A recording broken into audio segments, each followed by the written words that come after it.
And welcome back to Prep Recruiting Insider PRI here at NOLA Motorsports Park in Avondale. I'm Rick Gailey, the coach of PRI, here with our Prep Recruiting Insider, Renee Nato. And we are so excited to have another Lamarck Ford legend of the game, Jonathan Wells, formerly of John Curtis, and the Ohio State Buckeyes, and later the Houston Texans.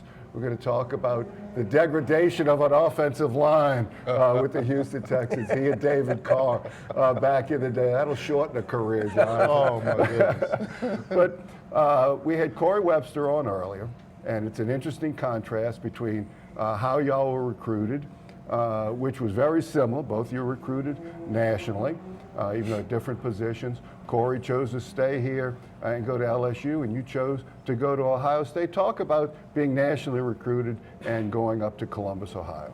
I tell people all the time, man, I really feel like it was destiny. Ohio State does not recruit here in Louisiana at all. So for them to come down and find me was definitely a blessing. I kind of wanted to go there ever since I saw Eddie George run the football. That's what sold me.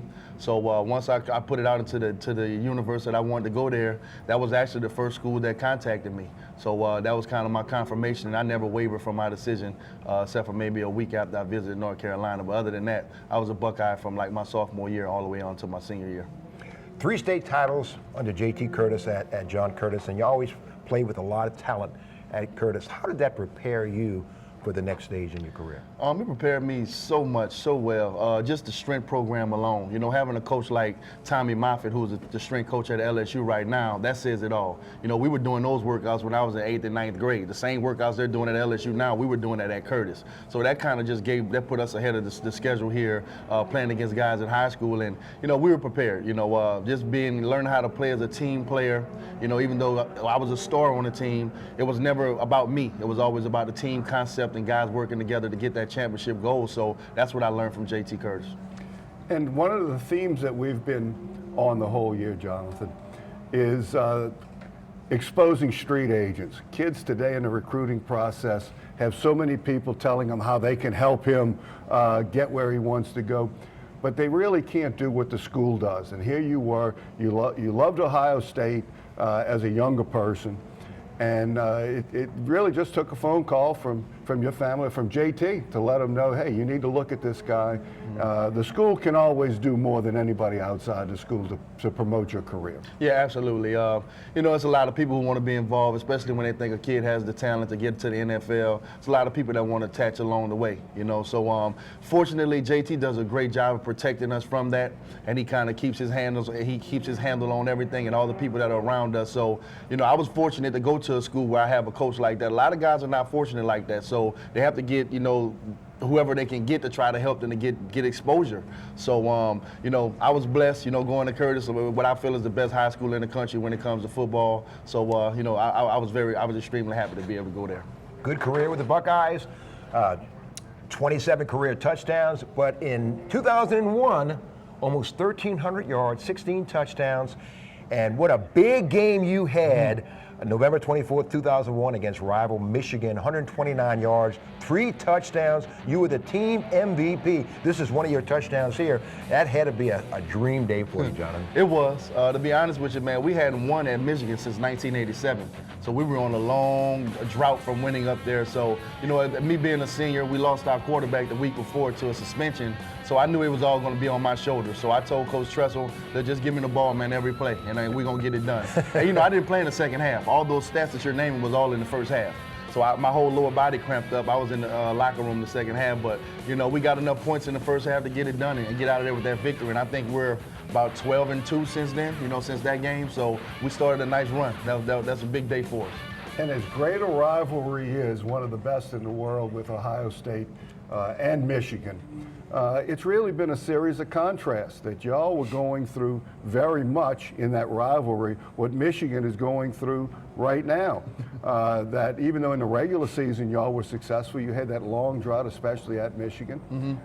Coach John cost Coach John Cooper his job, who had recruited you and got you to Ohio State, and brought in Jim Tressel, and y'all won at Michigan. Talk about the rivalry and how important it is, and that you still have your yellow pants, where that came from, your gold pants Gold that became pants, yeah. famous.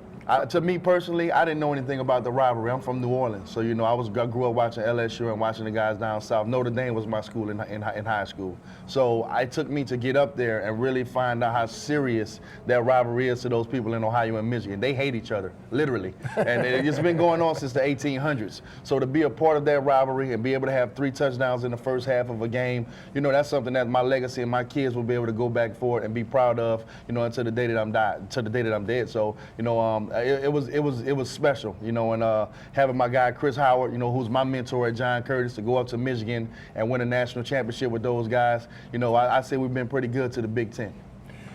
You're looking at a recruiting show here, and you know, assistant coaches, head coaches leave. What message would you have for recruits who are watching this show, Jonathan? If you had to go through it again, what would you tell them, and how important is it that when assistant coaches leave, all of a sudden that recruit starts wondering, did I go to the right place? How do you you know, see all this whole thing? It's tough. I mean, to be honest with you, because we had a situation where the kid Mike Weber up at Ohio State this year, that the running back coach left the next day after he signed. I would have been irate, to be honest with you, because that's the person that you were planning on spending that time in that room with. You don't spend your time with your head coach. You spend most of your time with your position coach. So if you get this guy recruits you for 2 to 3 years, and then all of a sudden he leaves, you know, of course that's going to leave a bad taste in your mouth, but it's the business. So what I would say is you got to pick a school that you love the tradition of the school, not only football-wise, but off the field-wise, that you'll be able to, you know, be successful after football, you know, in the business world, in that community of that college. Ohio State has a great alumni association program all across the country, which is one of the reasons I chose there. But I would have been mad if Coach Spencer would have left, because I went there because of him. He played in the NFL, and I wanted to be coached by him. So it's a sticky situation, but, you know, coaches leave all the time. You got to be prepared for that. But, you know, I think you just got to go to the school. You love the tradition, and it treats you like a family when you come there. That is the most important, and it's something else we've emphasized all year. First, pick the school you want to go to, then find a way to go there. Right. Because you have to live with that. Corey brought it up early. You're not making a 4-year decision, you're making a 40-year decision. Absolutely. When you're picking a school. Now, here's another contrast in your career. Storied program at John Curtis, storied program at Ohio State, got things back on the track against Michigan, but yet you're drafted by an expansion team, the Houston Texans, and with no tradition whatsoever, other than they had lost the Oilers years before.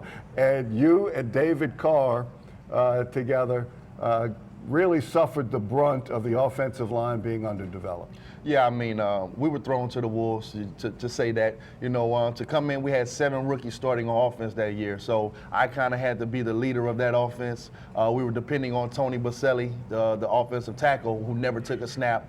So, you know, I kind of was thrown into the leadership role and did the best that I could.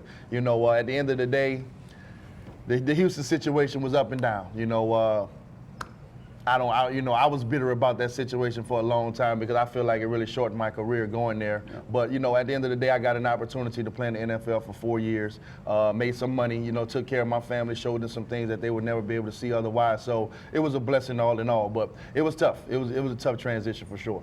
I know a guy who's a good friend of mine and a cousin of yours, Matthew Dorsett, played All-American at Southern. He's been on the show before in the Green Bay Packers. 1998, with the Buckeyes, you 11-1, come to the Sugar Bowl, 28-24 up at Texas A&M. How special was it to come home and play in the Sugar Bowl in front of all your fans? Oh, I know that game was definitely not that close. It definitely, I don't think they scored 24 points. I think that might have been 34-14 or something like that. But yeah, that was actually one of the best years of my life, man. We were #1 in the country for most of the year. To go there and be a part of that, we lost a fluke game against Michigan State, but still got an opportunity to come here in the Sugar Bowl. And, you know, I had about 50, 60 people at the game. You know, I remember I was on the bus coming to practice, and one of the police officers busted on the bus and was like, "Hey, where's Jonathan Wells? We're looking for him." Everybody was like, "Oh, what did you do?" But he happened to be a guy who used to escort us at Curtis. You know, so that whole trip was very special, and that's still one of the most special trips to this day of my life. I had a great time at that Sugar Bowl. And tell me how much you enjoyed this year. Ohio State, not only winning the national championship, but down here in New Orleans for the semifinal game, kind of exercised some demons in beating Alabama down here in New Orleans, and then just at the end of the year, just an exceptional football team. Yeah, I was to say that I was excited would be an understatement.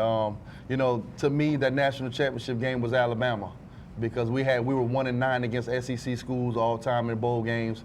We hadn't had a good record, so you know, to finally get over that hump and go up against Nick Saban and that great program in Alabama, and not only beat them, we beat them decisively. We physically beat them, we beat them. So that was a very exciting day for me. I was at that game with my kids, my mom, you know, so it was a special day for me. And you have a record label right now, and that you own. And tell us a little bit about that, how it started, and how it got to be where it is.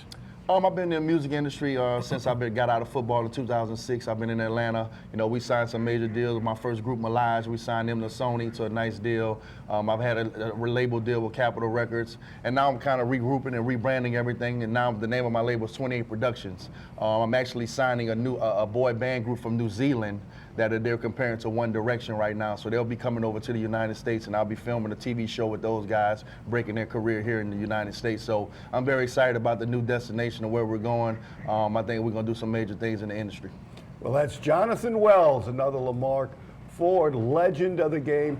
The first number 28 Wells at Ohio State. Do not confuse it with the next one. Let them know. That's right. This is Jonathan 28 and not Beanie 28. 28 Productions in the music and multimedia business, using his education to the fullest.